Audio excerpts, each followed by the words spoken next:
Oi, irmãos. Saúde, irmãos, com a paz do Senhor. Hoje, dia 24. Então, você já sabe qual é o nosso salmo. Salmo 24. Abra aí a sua Bíblia e Deus vai estar falando com você. Amém? Trazendo uma palavra para que entre no fundo do seu coração, tá? Aleluia, louvado seja o nome do Senhor. Vamos, abra a sua Bíblia aí e depois a gente vai estar orando, tá certo? Salmo de número 24. Abra sua Bíblia aí e acompanha comigo.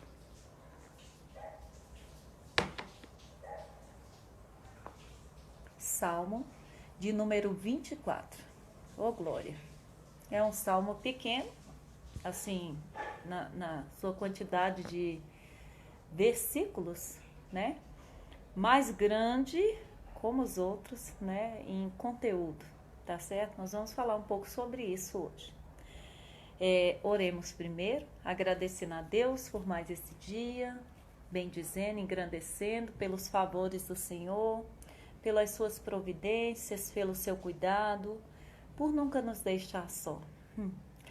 Deus, em nome de Jesus, nós te louvamos, te engrandecemos, te bendizemos, porque tu és bom. Sem ti nada do que foi feito se fez. Eu te louvo porque tu és poderoso, tu és o Deus do impossível, o Deus que conhece o deitar e o levantar, o Deus, aleluia, que age onde a gente não pode agir, que move onde não podemos mover. O Senhor é o dono de tudo. Então eu te peço nessa hora, Aragasub Cantusnai, que o Senhor toma nossas vidas nas tuas mãos, nossos sonhos, nossos planos, nossos projetos, os próximos dias que virão, Senhor, cobre com teu sangue, vivifica, restaura, renova, move, por amor do teu nome, Pai. Eu te louvo, te engrandeço, Pai, por mais essa oportunidade de estar aqui, Senhor, aleluia, adorando o Senhor na beleza da sua santidade. É o que eu te peço e te agradeço em nome de Jesus. Irmãos, Salmos de número 24. Vamos lá? Do Senhor é a terra e tudo que nela existe, o mundo e os que nele vivem, pois foi ele quem fundou-a sobre os mares e firmou-a sobre as águas. Quem poderá subir ao monte do Senhor? Quem poderá entrar no seu santo lugar? Aquele que tem as mãos limpas, o coração puro, que não recorre aos ídolos nem jura por deuses falsos. Ele receberá bênçãos do Senhor, e Deus, o seu Salvador, lhe fará justiça. Olha isso. São assim aqueles que buscam a tua face, ó Deus de Jacó. Abram-se, ó portais, abram-se, ó portas antigas, para que o Rei da Glória entre. Quem é o Rei da Glória? O Senhor forte e valente, o Senhor valente nas guerras. Abram-se, ó portais, abram-se, ó portas antigas, para que o Rei da Glória entre. Quem é esse Rei da Glória? O Senhor dos Exércitos. Ele é o Rei da Glória. Nossa, que coisa linda, né, gente? O Senhor dos Exércitos, ele é o Rei da Glória. Que maravilha! Vamos falar um pouco sobre esse salmo nessa noite. Aleluia! O que estava aqui acontecendo? Bom, segundo Scrooge, que é um dos teólogos renomados, um dos doutores, o escritor da Bíblia Explicada, ele vem dar uma versão aqui sobre os três capítulos. E eu achei tremendo a sua fala, a sua teoria. E eu achei profundo, irmãos, porque ele diz o seguinte: ele diz que o Salmo 22, o 23 e o 24, eles estão ligados, né? Por exemplo, no Salmo 22, aleluia, nesses três salmos, Cristo é reconhecido no seu ministério a favor dos remidos, no passado, no presente e no futuro. Por exemplo, no Salmo 22, que a gente falou da crucificação, que foi a execução, perfuraram meus pés e minhas mãos, diz o salmista, né? Fazendo essa ligação com a crucificação, uma palavra revelada dentro do que iria acontecer com o próprio Jesus. A língua se me apegou ao céu da boca, diz o Salmo 22, né? Os meus ossos desconjuntaram, repartiram minhas vestes, né, entre si. Então, tudo isso é um retrato, aleluia, da crucificação. Então, no Salmo 22, apresenta a sua morte na cruz, a morte de Jesus na cruz, onde ele foi quem, gente? O nosso substituto. Por mim e por você, Jesus morreu em nosso lugar, Jesus padeceu, Jesus foi entregue pelo meu pecado e pelo seu pecado. Então ali, gente, aleluia, ele foi nosso substituto.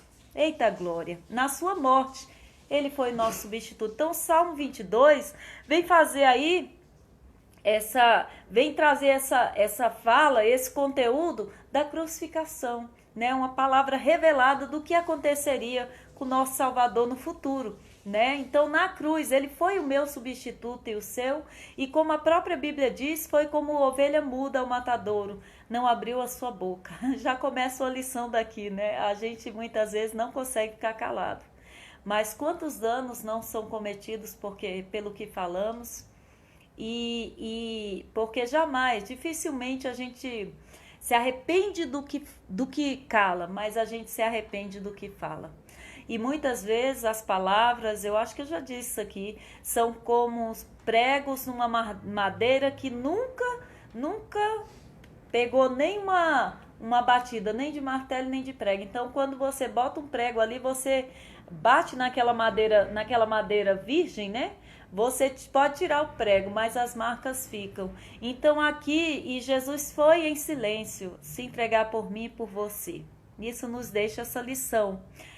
O próprio livro de Provérbios diz que até o tolo é considerado como justo quando ele se cala. Diz que o falar é prata, mas que o silêncio é ouro, tá, gente? Então fica aí essa reflexão.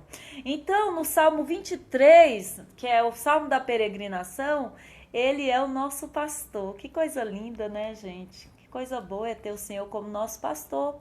E no Salmo 24, que é o Salmo de hoje, né?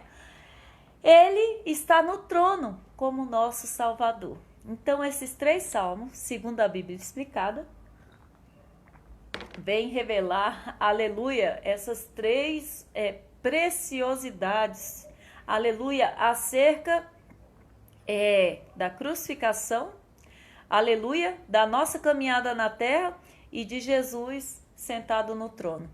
Falando sobre Jesus coroado, falando sobre isso, me lembra de Estevão, quando estava sendo apedrejado, quando estava sendo questionado sobre a sua fé, e ele trouxe ali um chá de Bíblia profundo ali para aqueles que estavam escutando e sabiam que ele tinha razão, né? E quando começaram a apedrejá-lo, ele disse: eis que vejo o céu aberto e o Filho do Homem assentado à direita de Deus Pai. Gente, que tremendo. E ainda orou, pedindo a Deus que perdoasse os pecados daqueles que os apedrejavam, né? Que o apedrejavam. A gente está nessa fé, irmãos? Ou você está devolvendo as pedradas? Como é que está aí a sua fé? Está nesse nível aí? Se não tiver, a gente tem que nascer de novo. Então, esses 3 salmos nos chamam a atenção, tá? Para a cruz, o cajado e a coroa, tá? Que é o Salmo 22, o Salmo 23 e o Salmo 24, que é o tema do nosso salmo hoje, tá bom? Então, alegre seu coração, saiba que hoje é dia de vitória, ou glória, porque o Senhor é bom. Estamos aqui marchando para o nosso verdadeiro país até o momento de Deus, tá? Então, olha aqui, gente, o que está dizendo aqui o texto, ó. É a Deus que pertence a terra. Que terra é essa, gente? Eu respondo, a terra física e o mundo habitado são de Deus por sua criação e manutenção. Deus criou, Deus mantém. Deus te levantou, Deus te sustenta. Saiba disso. Deus não vai te levantar para te largar por aí, sem era nem beira. Ai, agora o que vai acontecer? Ai, meu Deus, Deus me deixou no meio da estrada. Não. Eu conheço Deus. Ele não é esse tipo que faz essas coisas aí que você julga que ele faz porque você se relaciona com pessoas que fazem isso com você, tá? Então, o texto fala assim, ó. Do Senhor é a terra e a sua plenitude, o mundo e tudo o que nele existe, né? Ou todos que nele habitam, né? Tudo de Deus. Pois foi ele quem fundou sobre os mares e firmou-a sobre as águas. Que coisa linda! Fundou sobre os mares, né?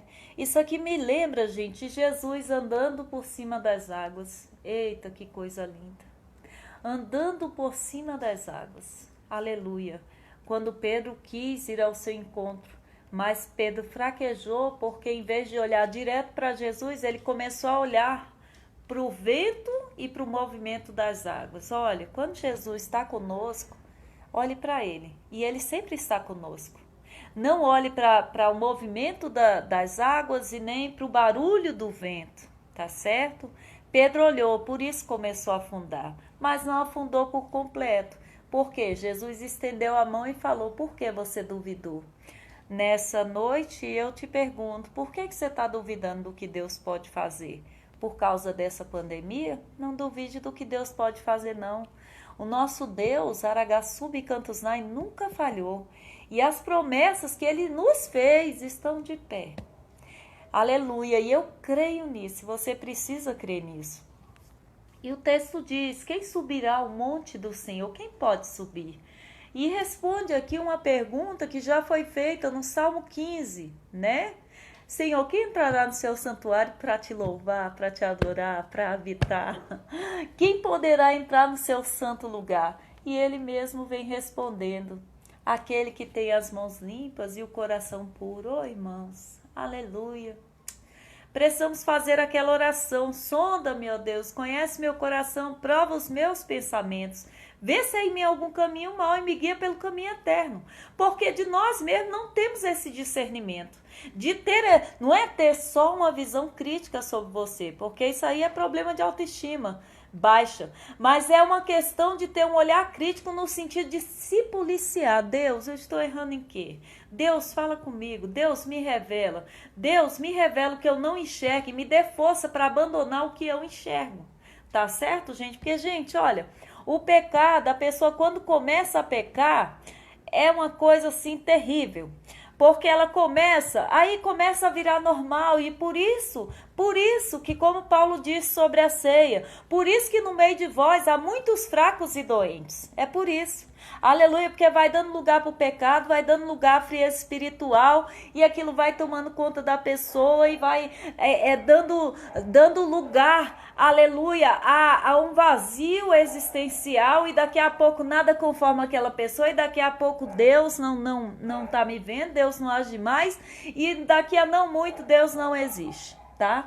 Então, quem pode entrar no santo lugar? Aquele que tem o coração puro. Ah, gente, oh Jesus, nos ajuda. Tanta falta de limpeza de mãos e pureza de coração que eu fico impressionada. E pasmem, galera, não é quem tá lá fora, não é quem não conhece a Deus, não é quem não canta nos nossos coros, não, meu povo. Infelizmente, são pessoas que saem em romaria conosco, são pessoas que dizem que estão com Deus, mas negam com a sua vivência, entendeu? Então, você pode até viver como um falso crente, como uma falsa crente, não sei. Aleluia, espero que não. Espero que você se conserte com isso que eu estou te falando, nesse caso, se for o seu caso. Mas quando você morrer, você não vai receber o galardão de crente. Você pode até pregar como crente, mas quando você morrer, você vai entrar naquela lista que Jesus falou, apartai-vos de mim, nunca vos conheci, mas eu preguei em teu nome, nunca te conheci, mas eu curei em teu nome, eu nunca te conheci. Deus me livre. Gente, isso gela minha alma de pensar que Deus pode falar isso comigo. Nunca te conheci. Por isso, gente, que eu prego. E por isso que eu estudo, sabe, gente? Deus revela, revela. Mas o estudo também é importante. Essas pessoas que passaram, que escreveram, pessoas de peso, que sabem do que estão falando, pessoas de comunhão com Deus, é importante observar. E, sobretudo, a palavra de Deus, porque ela é uma fonte inesgotável. Você lê, aquela pedra bruta vem pro seu coração e daqui a pouco aquilo ali vai se desfazendo e te transformando. E daqui a pouco você é um novo homem, você é uma nova mulher. Tá certo? Então, aquele que tem as mãos limpas, o coração puro, não engane ninguém. Deus está vendo. Deus está vendo o seu coração. Eu não devo enganar e você também não deve, não. Eu não devo falar mal, você também não. Eu não devo fazer mau juízo, você também não. Entendeu? Deve colocar tudo na presença de Deus e orar, e deixar Deus trabalhar. É igual, olha, quando a gente vê os jovens de hoje, né? A gente, poxa, mas fulano não faz isso, fulano não faz aquilo. Não, isso é jovem. Quando eu era jovem também, eu era desligada.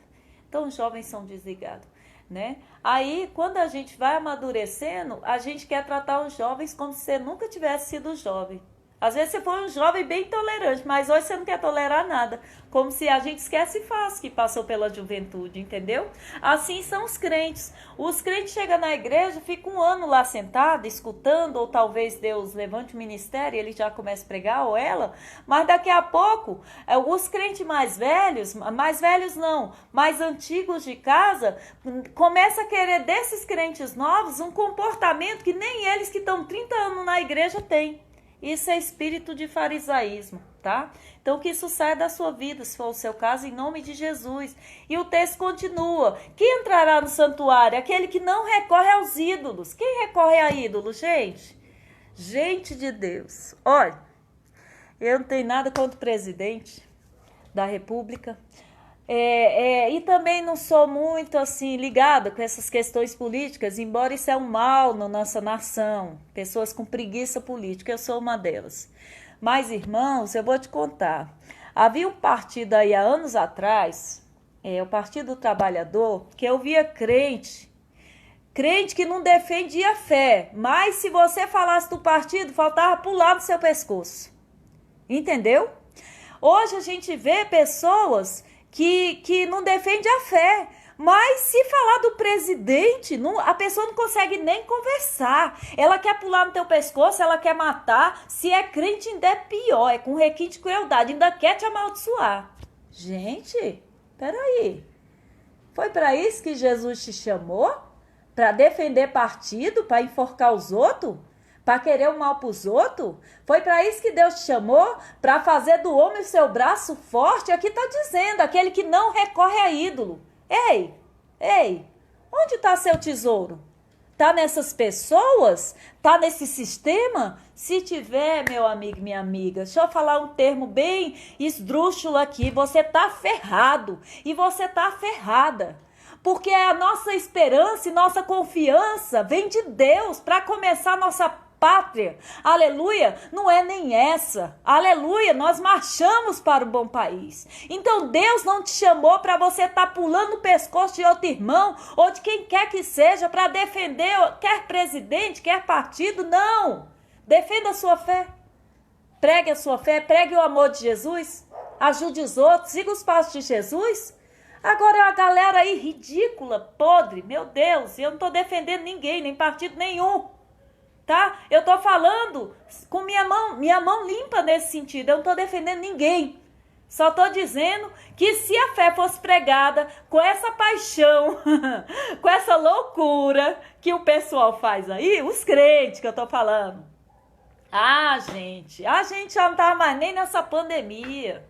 Olha, se as pessoas se apegassem a Jesus como se apega a esses ídolos aí, ó, que eu falei, citei o exemplo de partido e do presidente, irmãos, a gente já tava vivendo um milagre de Deus aí, era nos 4 cantos desse país. Aleluia!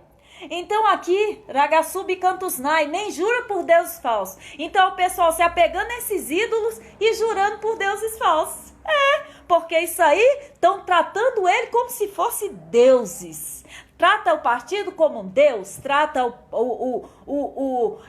o político como Deus, ou o presidente, irmãos, pode ser o rei e a rainha. O meu Deus é o Senhor. Estou propagando uma rebelião contra a política brasileira ou contra o país? De forma nenhuma, nem contra o nosso presidente. O presidente do nosso país, de jeito nenhum, ele é o chefe do Estado. Eu não estou falando isso. Eu estou apenas dando um exemplo. Então, reveja aí os seus valores, porque quem vai habitar no monte do Senhor, quem vai poder entrar no templo do Senhor é esse, que tem as mãos limpas, o coração puro e que não recorre a ídolos, nem jura por deuses falsos, tá? Deus hoje está pegando gente que está jurando por falsidade, por gente falsa, porque onde tem gente tem falsidade, tá bom? Aí diz, ele receberá a bênção do Senhor e Deus, o seu Salvador, lhe fará justiça. Que a justiça de Deus venha sobre a sua vida nessa noite.